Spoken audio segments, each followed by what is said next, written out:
You'd feel it long before anyone says the word hyperinflation.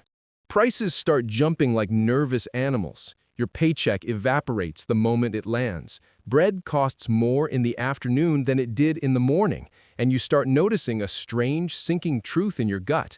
The numbers are lying, but your empty fridge isn't. This is exactly what people felt in the 1920s, when money stopped acting like money and turned into a cruel joke played on anyone who trusted it.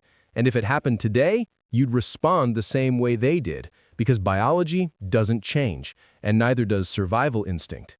The first thing people learned back then was that the value of money collapses faster than governments admit, so they stopped holding currency as soon as possible.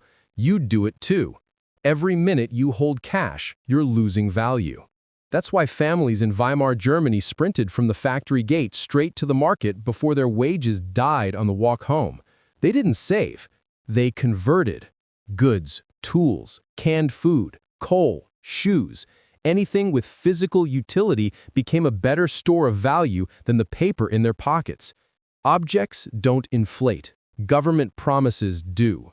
Then comes the second shift, the one that feels like betrayal. Your salary stops mattering. What matters is speed. The moment you get paid, you'd need to convert money into essentials immediately. In the 1920s, people used something called velocity survival, turning cash into anything useful before it became worthless hours later. Housewives became human calculators, bartering eggs for soap, soap for flour, flour for repairs. The economy didn't stop. It mutated. Every transaction became a race against decay. That's when the third lesson hits. Trust moves faster than currency. In Austria and Hungary, entire neighborhoods built microeconomies that ignored national money altogether.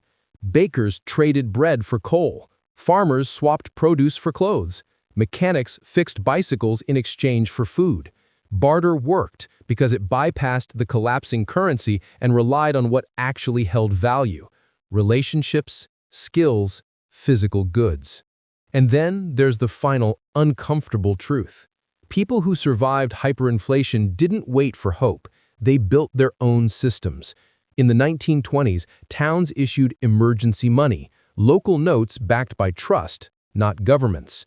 Today, you'd see the same thing: community vouchers, digital credits, neighborhood exchange networks.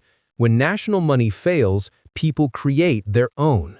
If hyperinflation hit today, it wouldn't feel like a dramatic explosion. It would feel like slow, daily suffocation, until one morning your savings can't buy breakfast. But once you understand what people did a century ago, you realize you're not powerless. You just have to stop treating money like a lifeboat and start treating it like a sinking ship.